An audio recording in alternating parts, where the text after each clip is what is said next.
The large council room was quiet as Ambassador Daniel Wright walked to the center platform. Around him sat representatives from 47 different alien species. Some looked like giant insects. Others were made of crystal. Some had scales, some had feathers, and some looked like walking clouds of gas. But all of them were watching the human ambassador with careful eyes. Daniel had been on this space station for 3 years. 3 long years of meetings, discussions, and negotiations. The humans had given so much during that time. They shared their medical technology. They could cure diseases across dozens of species. They taught farming methods that doubled food production on struggling colony worlds. They helped build better engines for slower ships. They did all of this while asking for only one thing in return. They wanted to be recognized as equals. They wanted full voting rights in the Galactic Council. Coordinator Vel Nash stood at the front of the room. His body was made of living crystal that shone with rainbow colors under the lights. When he spoke, his voice echoed through the chamber like wind chimes. "The Council has finished thinking about your request," Vel Nash announced. "We have decided that humanity is not ready for full membership. Your species is too young. You still fight wars among yourselves. You are too emotional, too quick to anger. We will allow you to stay as observers for another 10 years. Daniel closed the folder in his hands. The sound was soft, but somehow everyone heard it. He looked at Vel Nash, then at each council member one by one. His face showed nothing, no anger, no sadness, nothing. "I understand," Daniel said quietly. "Then humanity will no longer accept observer status." Vel Nash's crystal body flickered in confusion. "You cannot refuse. We are giving you this status. You do not get to choose." "Actually, we do," Daniel replied. "If we are not your equals, then we will not be your helpers. Starting right now, all humans will leave council space. Every project we work on together will end. Every piece of technology we shared will be taken back." The room filled with shocked whispers. A bird-like alien named Kiravel leaned forward, her purple feathers standing straight up. "Ambassador Wright, you cannot mean this. The hospital on Kepler Station serves 17 species. Your doctors save thousands of lives every month." Daniel picked up his briefcase and put his folder inside. "Then I suggest you find new doctors. Ours are coming home." "This is crazy," Vel Nash said. "You cannot just leave." Daniel looked at him one last time. "Watch us." He turned and walked toward the door. His shoes made soft clicking sounds on the metal floor. Behind him, the council room exploded with noise. Aliens were shouting at each other, at Vel Nash, at the empty space where Daniel had been standing. But Daniel Wright did not look back. He walked out of the council room, out of the station, and onto his ship. Within an hour, his message had reached Earth. Within 6 hours, every human in council space had received their orders. "Come home." Captain Lisa Monroe received her orders while sitting in the captain's chair of the Earth ship Endeavour. She read the message 3 times to make sure she understood it correctly. Then she called her senior officers to the bridge. "We are leaving," she told them. "Earth has recalled all personnel from council space. We are to pick up every human from the colonies, stations, and outposts in our sector and bring them home." Her first officer, Commander Paul Hayes, looked surprised. "All of them? Even the research teams? Even the medical staff?" "Everyone," Lisa confirmed. "And we are taking all our equipment with us. Everything we brought, everything we built, everything we created. It all comes home," Paul frowned. "The Greltok on Harvest Prime depend on our farming experts. Dr. Helen Klein has been teaching them for 5 years. If we leave now, their next harvest will fail." Lisa felt a weight in her chest. She knew Paul was right. The Greltok were good people. Their home planet had been dying when humans arrived to help. Helen Klein had worked day and night to develop crops that could grow in their soil. The Greltok called her a hero. "Did the Greltok vote for us in the council?" Lisa asked quietly. Paul looked down. "No, they abstained. They did not vote against us, but they did not vote for us either. When we needed someone to stand beside us, they chose to stay silent." Lisa turned to her communications officer. "Send a message to Dr. Klein. Tell her to pack everything and prepare for immediate departure." As the Endeavour moved toward Harvest Prime, Lisa watched through the window. She could see the agricultural colony getting larger as they approached. It was a beautiful planet with golden fields stretching across the landscape. Those fields existed because of human knowledge and human hard work. Soon those fields would be empty. Dr. Helen Klein stood in her laboratory, packing her research notes into sealed boxes. She had heard the recall order. and immediately began preparing to leave. Around her, Greltok workers were crying. These massive aliens, each one nearly 3 meters tall with thick gray skin and gentle eyes, were holding on to anything that belonged to the humans. "Please do not go," one of them begged. "You are our friend. We need you." Helen felt tears in her own eyes, but she kept packing. "I wish I could stay, but my government has ordered me home. We will speak to the council. We will tell them they made a mistake." Helen stopped packing and looked at the Greltok worker. "Where were you when the council voted? Where was your representative when we needed support?" The Greltok looked ashamed. "Our leader said it was not our business. He said we should not take sides." "Then you chose a side," Helen said softly. "You chose to let us stand alone. Now we are choosing to leave." She sealed the last box and carried it toward the door. Behind her, the Greltok workers stood in silence, watching their future walk away. All across council space, the same scene happened again and again. Human doctors finished their shifts and turned off their equipment. Scientists erased their data files and dismantled their laboratories. Merchants closed their shops and loaded their goods onto transport ships. Engineers shut down the systems they had built and took their tools with them. Nobody argued. Nobody complained. Nobody made angry speeches or demanded apologies. The humans simply gathered their belongings, boarded their ships, and left. Within 48 hours, every human facility in council space was empty. Within a week, every human was gone. The Galactic Council had told humanity they were not good enough to be equals. Humanity had responded by choosing not to be servants. They walked away in silence, and that silence was louder than any words could have been. On Earth, Ambassador Daniel Wright stood in his office and looked at the reports coming in from across the galaxy. Every human was accounted for. Every piece of equipment was secured. The exodus was complete. His assistant knocked on the door. "Sir, we are receiving thousands of messages from council space. They are asking when we will return. They are asking how to operate the equipment we left behind. They are asking for help." Daniel looked at the messages for a long moment. Then he pressed the delete button. "Send no response. We are done helping people who do not respect us." The assistant hesitated. "Sir, some of these messages are urgent. Medical emergencies. Equipment failures. They really need our help." "Then they should have thought about that before they told us we were not good enough to sit at their table," Daniel said. His voice was calm, but there was steel underneath. "They made their choice. Now they will live with it." He turned off his computer and walked to the window. Outside, the sun was setting over the capital. Somewhere up in the stars, the Galactic Council was probably panicking right now. They were probably realizing what they had lost, but that was their problem now. Humanity had more important things to do than babysit aliens who did not want them around. They had their own future to build. 2 weeks had passed since the humans left, and the Galactic Council was beginning to understand what they had lost. The problem started small, like cracks in a dam, but those cracks were growing larger every day. On Kepler Station, Dr. Zelpor stood in the medical wing and stared at the broken diagnostic machine. The Thexari doctor had purple feathers and 3 eyes, and right now all 3 eyes showed panic. The machine had stopped working 3 days ago, and none of the remaining medical staff knew how to fix it. "Have we received any response from Earth?" Zelpor asked the station technician. The technician, a slug-like alien named Bortok, shook his head slowly. "No response. We have sent 27 messages. All of them ignored." Zelpor wanted to scream. "There is a Kelnar child dying in room 7. She has a bone disease that only this machine can detect. Without it, I cannot give her the right medicine. She has maybe 2 days left." "I know," Bortok said sadly, "but the humans built this machine. They programmed it. They know all its secrets. Without them, it is just a useless box."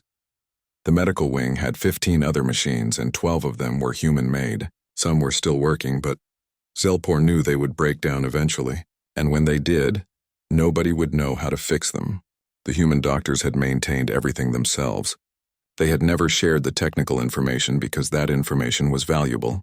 It was protected by Earth laws. Now those laws meant that sick aliens would die. Down on the planet Harvest Prime, Elder Tormac walked through his fields and felt his hearts breaking. He was a Greltok, which meant he was big and strong with gray skin thick enough to stop small weapons, but all that strength meant nothing against the dying crops in his fields. The plants were brown and withered. They were the special crops that Dr. Helen Klein had created, the ones that could grow in Greltok soil and provide all the nutrients his people needed. For 5 years, these crops had saved his colony from starvation. His children had grown strong eating food from these fields, but now the plants were dying. Tormak's son, a young Greltok named Pelkor, walked up beside him.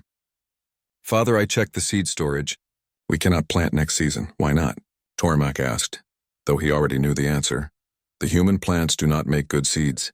Every year, Dr. Klein brought us new seeds from Earth. She said it was to protect the genetics to keep the plants healthy. But now I understand the truth. The plants were designed to not reproduce. We must buy new seeds every year. Tormak closed his eyes. She told me this 5 years ago when we first started. I signed the agreement without reading it carefully. I was so grateful for the help that I did not think about what would happen if the help went away. "What will we do?" Pelkor asked. "We will go back to our old crops, the ones that barely grow, the ones that do not have enough nutrients." Tormak looked at his son. "We will survive, but we will be hungry, and we will have no one to blame but ourselves. But Father, we did nothing wrong." Tormak turned to face his son fully.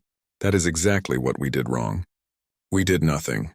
When the humans asked for our support in the council, we said it was not our problem. We stayed neutral because it was safe. Now we see that neutrality has a cost." In the Galactic Council chamber, Coordinator Velnash stood before the assembled representatives and tried to maintain order. It was not going well. Everyone was shouting at once and his crystal body was flickering with stress. "Please order," Velnash called out. "We must address these problems calmly." "Calmly?" The Kelnar representative stood up, her scales rattling with anger. "My homeworld has 6 million people who depend on human-designed water purification systems. Those systems are failing. In 1 month, my people will have no clean water to drink. How do I stay calm about that?"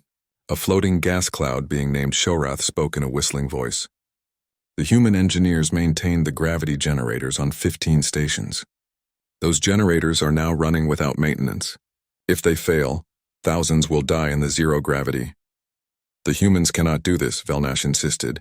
"This is economic terrorism. This is cruel and unjust." Ambassador Lorvan of the Thexari people stood slowly. He was old, his feathers gray with age, and he carried much respect in the council. When he spoke, others listened. "Coordinator, with all respect, the humans are doing nothing to us. They are simply not doing things for us anymore." "There is a very big difference." "It is the same thing," Velnash argued. "No, it is not." Lorvan's 3 eyes looked at each council member. "When my child asks me for help with his homework and I say no, I am not attacking him. I am simply not helping him. The humans are not attacking us. They are not sabotaging our equipment. They are not blocking our trade routes. They are simply going home and taking their belongings with them. But we need them," someone called out from the back. "Yes, we do," Lorvan agreed. "And that is the problem, is it not? We need them, but we did not respect them. We wanted their help, but we did not want to treat them as equals. We wanted to keep them beneath us in status while benefiting from their gifts. Now they have chosen to take those gifts and leave. Can we truly blame them?" Velnash's crystal body pulsed with frustrated colors. "So what do we do?" "We must find a solution. We have 3 options," Lorvan said. "First, we can try to force them to return. But we have no military power that can match Earth's fleet, so that will not work. Second, we can try to recreate their technology ourselves, but that will take decades and many will die before we succeed. Third, we can apologize and beg them to come back." "The Galactic Council does not beg," Velnash said stiffly. "Then we will suffer," Lorvan replied. "Those are our choices. Pride or survival. I know which one I choose." On the border regions of Council space, other problems were appearing. For years, the space lanes had been safe because human patrol ships watched for pirates and raiders. Those patrol ships were gone now, and the criminals were noticing. Captain Marcus Webb sat in his cargo ship and watched his radar screen with growing fear. 3 unmarked ships were following him, and they were getting closer. His ship carried medical supplies bound for a Kelnar colony world. The supplies were worth millions of credits, which made him a perfect target for pirates. "Why did the human patrol leave?" his co-pilot asked. She was a young Kelnar woman named Zixara, and her scales were pale with fear. "They went home," Marcus said, "just like every other human. But they protected these trade routes for 10 years. They kept us safe." Marcus laughed bitterly. "They kept you safe. I am human, remember? And Earth decided that if we are not good enough to be council members, then we are not going to be council guards either. So you are abandoning us? No, Marcus said. I am still here, am I not? But I am one cargo ship with no weapons. Those 3 ships behind us are raiders with enough firepower to cut us apart. He pushed the engines as hard as they would go, but the raider ships were faster. Within minutes they would be in weapon range. Marcus started calculating if he could reach the nearest council station before they caught him. The numbers did not look good. Send a distress signal, he told Zixara. Maybe someone will respond. She sent the signal and waited. 1 minute passed. 2 minutes. 5 minutes. No response, Zixara said quietly. Nobody is coming to help us, Marcus nodded slowly. That is the other thing the humans did. We ran the communications network for this sector. We made sure distress calls got answered quickly. Now that network is gone and your people have not replaced it yet. The raider ships were getting very close now. Marcus made a decision. He turned his ship toward the nearest council station and pushed the engines beyond their safe limits. Either the engines would explode or the raiders would catch him. It was a race to see which would happen first. Back on Earth, officials were reading reports about the chaos in council space. They knew about the medical emergencies. They knew about the failing equipment. They knew about the pirates attacking defenseless cargo ships, and they did nothing. Secretary Gregory Marshall sat at his desk and read each report carefully. Then he filed them away in a folder marked "Not Our Problem." His assistant, Claire Bennett, watched him with troubled eyes. Sir, should we not offer some help? People are dying. People die every day, Gregory said. That is the nature of life. It is not our responsibility to save every alien in the galaxy, but we could help them. Yes, we could. Gregory looked at her, but they did not want our help when it came with the requirement of treating us as equals. They wanted us to be their servants, their helpers, their fixers. They wanted all the benefits of our presence without giving us the respect we deserved. So now they can learn what it means to live without us. Claire looked like she wanted to argue, but she stayed quiet. Gregory returned to his work, and the reports from council space kept coming in. Each one told a story of systems failing, people suffering, and growing chaos, and Earth's only response was silence. 3 months after the humans left, the cracks in the Galactic Council were becoming canyons. What started as inconveniences had grown into disasters. Entire star systems were suffering, and the Council seemed powerless to stop it. On Kepler Station, the medical wing was operating at 30% capacity. More machines broke down every week and the staff could not fix them. Dr. Zelpor had stopped counting how many patients she had to turn away. The Kelnar child with bone disease had died 2 months ago. She was not the last.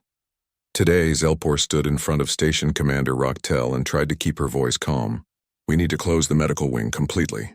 We cannot safely treat patients anymore. Rocktel was a large bear-like alien with thick fur and sad eyes. If you close the medical wing, where will people go? This station serves as the primary medical facility for 12 colony worlds. They will have to go elsewhere, Zelpor said. Or they will die here because we cannot help them. Those are the only choices. Can we not figure out how the human machines work? We have smart engineers. We have good technicians. Zelpor shook her head. The machines are too complex. They use technology we do not fully understand. Some of the programming is written in human computer languages that we cannot read. The humans spent 50 years developing this equipment. We cannot recreate it in 3 months. Rocktel slumped in his chair. This is a nightmare. How did we become so dependent on one species? Because they were generous, Zelpor said quietly. They shared their technology freely. They trained our doctors. They built our facilities. And we took everything they gave us without ever asking what would happen if they left. On Harvest Prime, the situation had gone from bad to worse. The special crops had completely failed, and now the Greltok were trying to grow their old varieties. But those crops had always been weak, and years of growing human-designed plants had changed the soil chemistry. The old crops barely grew at all now. Elder Tormak stood in his village square and addressed his people. Around him, hundreds of Greltok sat in the dirt, their massive bodies thin from hunger. Children cried. Adults stared with empty eyes. The harvest had failed, and now they were eating their emergency reserves. We must ration carefully, Tormak told them. The food we have must last until next season. And what happens next season? Someone shouted. The seeds will not grow. We will starve, Tormak had no answer. He had sent 17 messages to the Galactic Council begging for help. Only 2 had received responses, and both responses said the same thing. The Council is working on solutions. But working on solutions did not put food in empty stomachs. A young Greltok named Mira stood up. She had been one of Dr. Helen Klein's best students. We should send a message directly to Earth. We should apologize and ask them to come back. The humans will not respond, Tormak said sadly. I have tried sending messages to Dr. Klein. She does not answer. Then we should go to Earth, Mira insisted. We should travel there and beg her in person. And say what? That we are sorry we did not support them when they needed us? That we only care now because we are hungry? Tormak shook his head. We made our choice. Now we must live with it. But the worst news came from an unexpected place. On the border between Council space and the territories controlled by the Zorketh conglomerate, sensors detected unusual movement. Large numbers of Zorketh ships were gathering, and they seemed to be preparing for something big. The Zorketh were not part of the Galactic Council.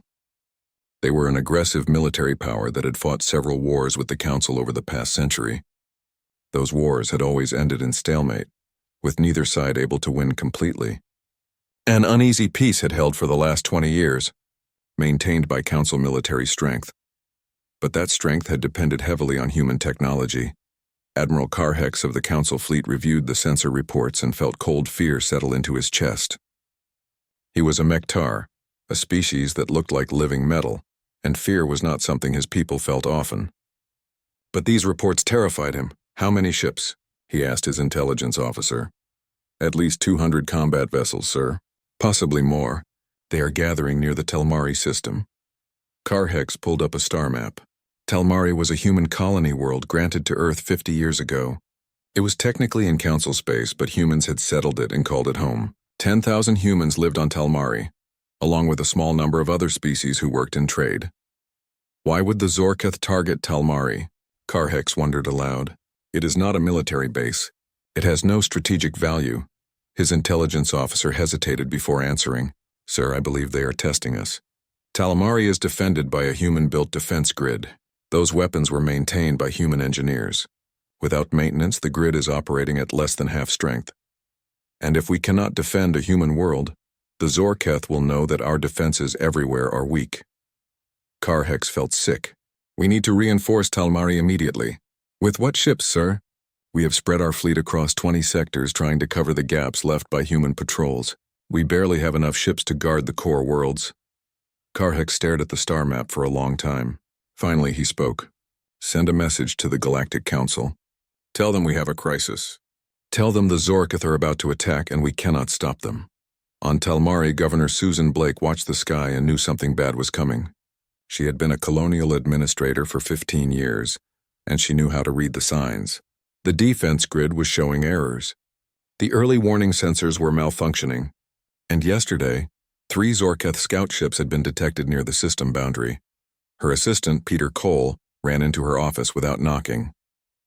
Governor, we have a problem. Long-range sensors just detected a large fleet entering the system. 200 ships, all Zorketh military. Susan felt her blood turn to ice. Sound the evacuation alarm. Get everyone to the shelters. The shelters will not protect us from a full fleet. Bombardment. I know. Susan opened her communication channel to Earth. This is Governor Susan Blake of Telmari Colony. We are under imminent attack by Zorketh forces, requesting immediate military assistance. I repeat, we need help now. She waited for a response. 10 seconds passed, 20, 30. Finally, a voice came through the channel. It was cold and professional. This is Earth Fleet Command. Telmari Colony is located in Galactic Council space. Please contact the Council for military assistance. Susan could not believe what she was hearing. We are Earth citizens. We are a human colony. You cannot abandon us. Telmari was granted to the Council as part of the expansion agreements. According to those agreements, the Council is responsible for your defense. We suggest you contact them immediately. The communication ended. Susan stood there staring at the dead screen. Peter looked at her with horror in his eyes. They are leaving us to die, he whispered. Susan wanted to cry, but there was no time for tears. Get on the civilian channels. Find any ship that can evacuate people. Merchant ships, private vessels, anything that can fly. We need to get as many people off this planet as possible. Outside her window, she could see the Zorketh fleet appearing in orbit. There were so many ships that they blocked out the stars. The defense grid tried to fire at them, but half the weapons were offline. The shots that did fire were weak and easily deflected by the Zorketh shields. The bombardment began 30 minutes later. The first impacts hit the spaceport, destroying the landing platforms and stranding dozens of ships on the ground. The second wave hit the city center, collapsing buildings and killing hundreds. By the third wave, the entire colony was in flames. Susan stayed at her desk recording everything. If she was going to die, she would at least leave a record of what happened. She wanted Earth to know. She wanted the Galactic Council to know. She wanted everyone to understand the cost of their decisions. In the Galactic Council chamber, Coordinator Velnash received the news about Talmari and felt something he had not felt in years. Shame. Deep, crushing shame that made his crystal body dim to almost darkness. "How many dead?" he asked quietly. "At least 3,000, Ambassador Lorvan reported. "The Zorketh ships are still in orbit. They are systematically destroying everything on the planet's surface. Where is our fleet? Admiral Karhek says he cannot send reinforcements. Every ship we have is defending other critical locations. If he pulls ships from those positions, the Zorketh will attack there too." Velnash looked around the chamber. Every representative sat in shocked silence. They had all heard the recording of Susan Blake's call to Earth. They had all heard Earth's response. The humans were not coming to save their own people, and the reason was clear. Talmari was the Council's responsibility now. "We must contact Earth," Velnash said. "We must ask them to help defend Talmari." "We already tried," Lorvan said. "They refused. They said Talmari is in Council space and therefore our problem to solve. Then we must offer them something. We must give them what they want." Lorvan stood and faced the coordinator. What they wanted was respect. They wanted to be treated as equals. "We told them they were not good enough. Now we want to beg them for help, but we still have not given them what they asked for." "Then we will give it to them now," Velnash said desperately. "We will offer." The message from the Galactic Council arrived at Earth's diplomatic headquarters exactly 12 hours after the Talmari bombardment began. It was marked as urgent and classified at the highest level. Secretary of State Gregory Marshall read it 3 times, then set it on his desk and stared at it as if it might bite him. His assistant, Claire Bennett, waited patiently for his response. "Sir, what does it say?" "They are offering us everything," Gregory said slowly.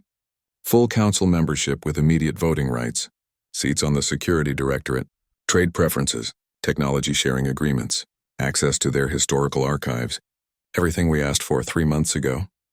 That is good news, is it not?" Gregory picked up the message and read a specific section aloud. "The Galactic Council recognizes that we may have acted hastily in our previous decision. We now see that humanity possesses the wisdom and maturity necessary for full participation in Council affairs. We humbly request that Earth reconsider its position and rejoin the galactic community." "They are apologizing," Claire said. "No."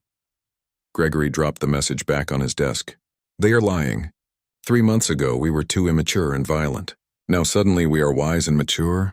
What changed? Did humanity evolve in 3 months? Or did the Council simply realize they need us?" Claire said nothing. She knew he was right.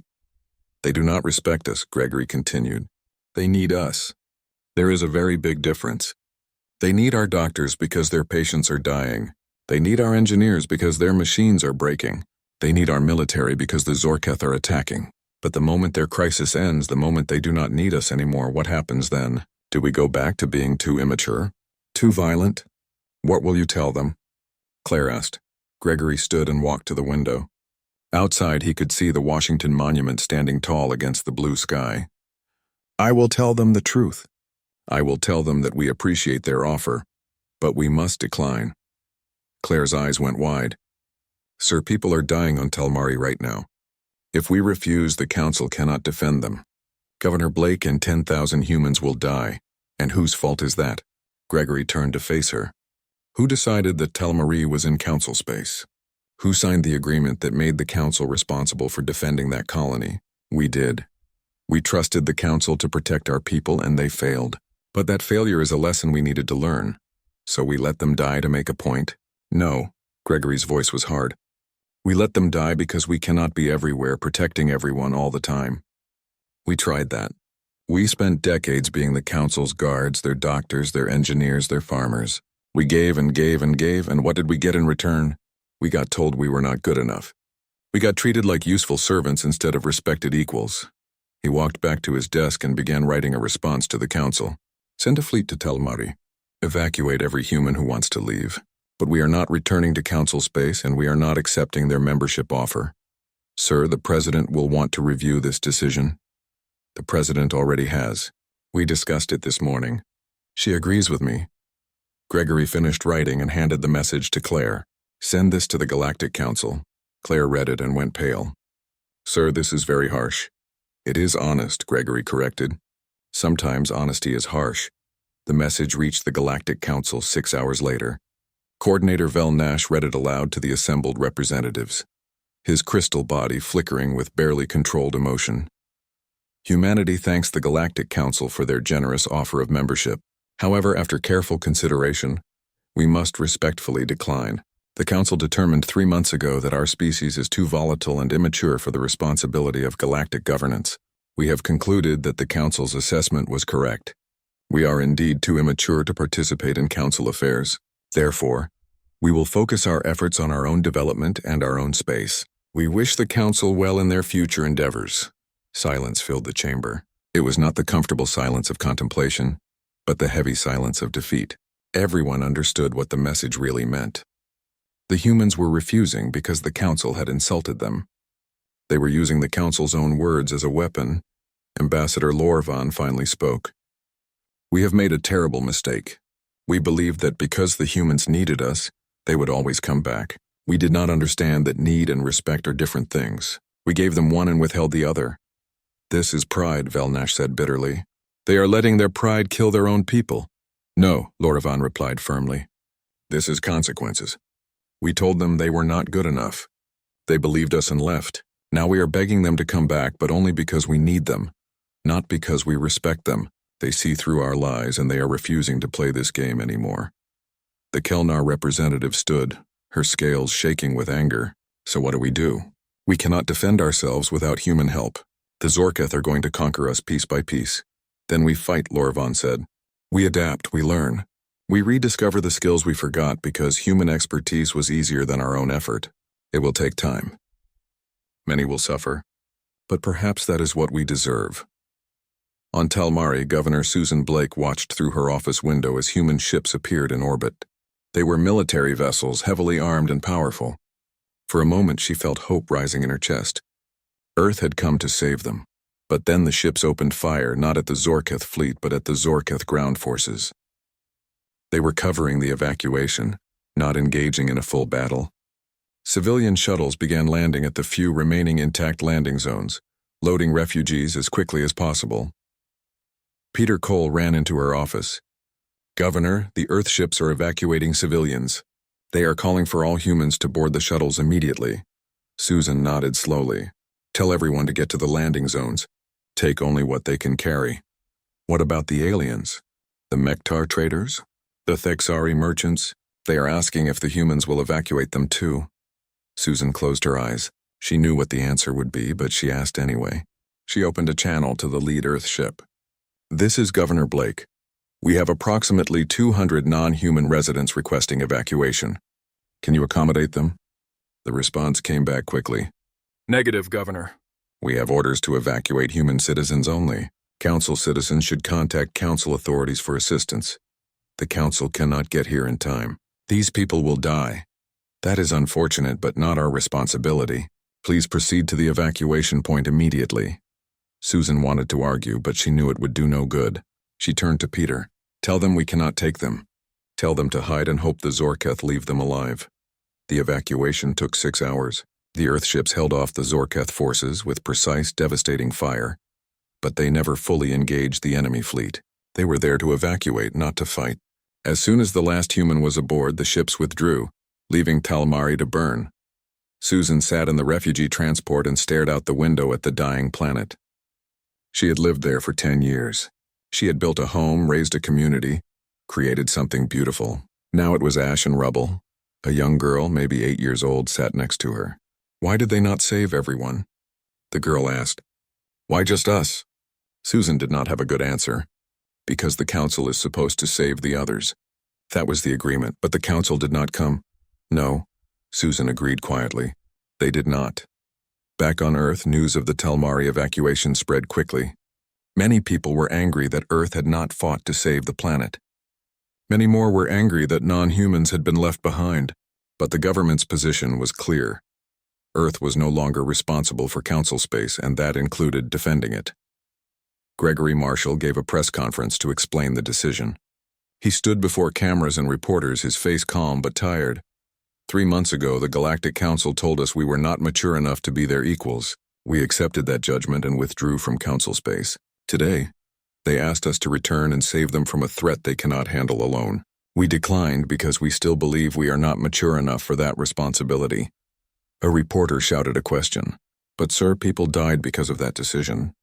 How can you justify that? People die every day throughout the galaxy, Gregory replied. It is not Earth's responsibility to save everyone. For decades we tried to do that. We spread ourselves across council space, providing medical care, military protection, technological support, agricultural aid. We gave everything we had to help species who did not even respect us. And when we asked to be treated as equals in return, we were refused. So this is revenge? Another reporter asked. No, Gregory said firmly. This is boundaries. This is self-respect. This is understanding that we cannot set ourselves on fire to keep others warm. The Galactic Council made a choice 3 months ago. They chose their pride over our partnership. Now they are learning what that choice costs. What about the non-humans left on Telmari? Witnesses say there were hundreds of aliens begging to be evacuated. Gregory paused before answering. That is tragic. But those people were council citizens in council space. Their government was responsible for protecting them. If the council failed in that duty, then council citizens. 5 years passed. The Galactic Council survived, but it was a shadow of its former self. The Zorketh conglomerate had conquered 7 border systems before the council finally managed to stabilize its defenses. Thousands had died. Entire colonies had been abandoned. The council's territory had shrunk by 15%. On Kepler Station, Dr. Zelpor walked through the rebuilt medical wing and remembered what it used to be. The new equipment was functional but primitive compared to what the humans had left behind. They had spent 3 years reverse engineering basic diagnostic tools. The complex machines that could cure diseases across multiple species were still beyond their understanding. A young medical student, a Thexari named Pelnus, followed her on rounds.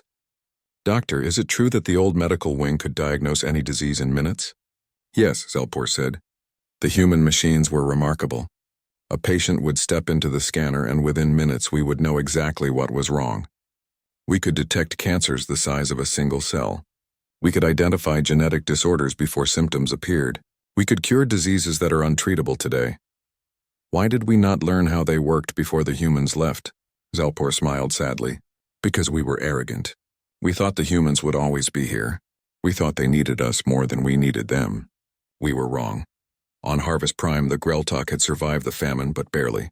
Elder Tormak was old now, his skin wrinkled and his movements slow. He walked through fields that grew weak crops and remembered when the land had been golden with human-designed plants.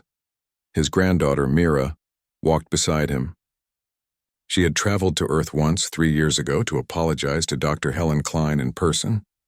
She had found the doctor working at a research facility in North America, developing crops for human colonies in their own space. What did Dr. Klein say when you apologized? Tormak asked. He had asked this question many times, but he liked to hear the answer. She said she forgave us, Mira replied. She said she understood that we were afraid to speak up. But she also said that forgiveness does not mean trust. She said trust is earned over time and we have a long way to go. Did she give you any seeds? No. She said the crops belong to Earth now and Earth has chosen not to share them with the Council. But she gave me something else. Mira pulled out a datapad. She gave me her old research notes. The ones from before she developed the advanced crops. She said if we are willing to work hard, we can learn to improve our own crops without depending on anyone else. Tormak looked at the datapad with wonder. That is a generous gift. She said it was a gift to me personally, not to the Greltok people. Because I was the only one who came to apologize face to face. She said apologies mean more when you have to travel across the galaxy to deliver them. In the Galactic Council chamber, Coordinator Vel Nash had been replaced. The old coordinator had resigned in shame 2 years ago. The new coordinator was Ambassador Lorvan, who had been the only council member to speak up for the humans when they left. Lorvan stood before the council and delivered his monthly report. Our medical capabilities are now at 40% of what they were before the human departure.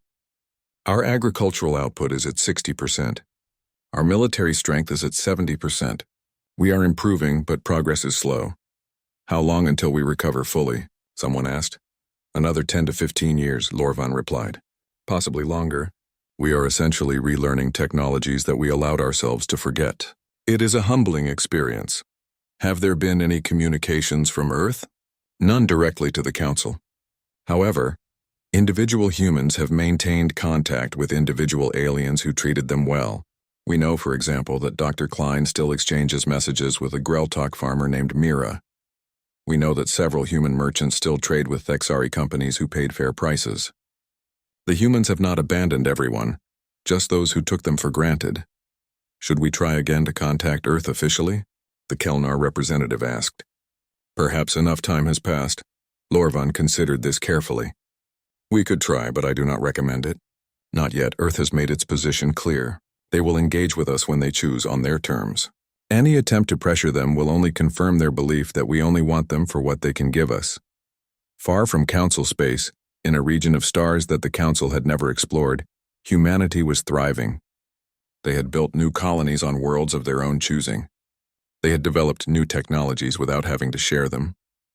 They had created a society based on their own values, not the compromises required by Council politics. Captain Linda Ross commanded the patrol ship Guardian as it monitored the border between human space and the unclaimed territories. Her job was to watch for threats and assist any ships in distress, regardless of species. It was a quiet job, usually boring, but today something interesting appeared on her sensors. Captain, we have a ship on long-range scan, her sensor officer reported. It appears to be adrift. No power signature. Could be a derelict. Move to intercept, Linda ordered. Let us see if anyone needs help. As they approached, they got a better look at the ship. It was Thexari design, a small merchant vessel that looked battered and old. The Guardian pulled alongside and Linda sent a hailing message. A weak response came back. This is the merchant ship Sky Trader. Our engines failed 6 hours ago. We are adrift and life support is failing. Please help. Linda made her decision quickly. Prepare a boarding team. We will transfer them to our ship and tow theirs to the nearest station. Her first officer, Commander Jake Palmer, looked surprised. Captain, that is a council ship. We are not required to help them. No, we are not required, Linda agreed. But they need help and we can provide it. That is reason enough. The rescue took 4 hours. The Guardian's crew transferred 7 Thexari merchants to their ship, provided medical care for the 2 who were suffering from oxygen deprivation, and repaired the damaged engines well enough to get the ship moving again. They even provided food and water for the journey. The captain of the Sky Trader was an old Thexari named Korval. His purple feathers were gray with age and his 3 eyes showed deep gratitude. Why did you help us? After what the council did to your people? Linda smiled. Because you needed help. That is reason enough. But we do not deserve your kindness. Maybe not, Linda said. But kindness is not something you earn. It is something we choose to give. My government may have issues with your government, but you are just a merchant trying to make a living. You did not vote to deny Humanity Council membership. You were probably not even in council space when that happened. Corval looked down. I was there. I was in the public gallery watching. I remember seeing Ambassador Daniel Wright walk out of the chamber. I remember thinking it was a mistake to treat the humans that way. But I said nothing. I did nothing. Then maybe you learned something, Linda said gently. Maybe next time you will speak up when you see injustice. That would be worth something. After the Thexari ship departed, Jake came to Linda's office. That was generous of you, Captain. More generous than they deserve. Perhaps, Linda said, but we do not help people because they deserve it. We help them because it is who we are. The council wanted us to prove we were mature enough for their respect. Walking away was proof enough. But staying true to our values after walking away, that is the real test. News of the rescue spread slowly through both human and council space. It was a small thing, one ship helping another, but it carried symbolic weight. The humans had not become cruel or vindictive in their isolation. They had simply established boundaries. Back on Earth, Secretary Gregory Marshall was preparing to retire. He had served 5 years in one of the most difficult diplomatic positions in human history. His assistant, Claire Bennett, was being promoted to replace him. On his last day, they sat in his office and discussed the state of galactic affairs. "Do you think we will ever rejoin the Council?" Claire asked. Gregory considered the question carefully. "Eventually, perhaps. But not in my lifetime. The wound is still too fresh. We need time to build our own civilization, to prove to ourselves that we do not need their validation, and they need time to learn to respect others rather than just using them. Some people say we were too harsh, that we should have accepted their apology. Some people are wrong," Gregory said firmly. "If we had accepted their apology and returned, what would we have taught them? That they can treat us badly, then beg us back when convenient and we will come running? No, we taught them that respect is not negotiable, that actions have consequences, that relationships require mutual value, not just mutual need. Do you have any regrets?" Gregory thought about Talmari. He thought about the medical patients who died because human doctors left. He thought about the Greltok farmers who suffered through famine. Then he thought about Ambassador Daniel Wright walking out of the council chamber with his head held high. "No," he said finally. "No regrets. We did what we had to do. We chose self-respect over convenience. History will judge whether that was the right choice, but I believe it was." Decades later, historians would write about this period as the Great Separation. They would analyze the decisions made on both sides. They would debate whether humanity was justified in leaving, whether the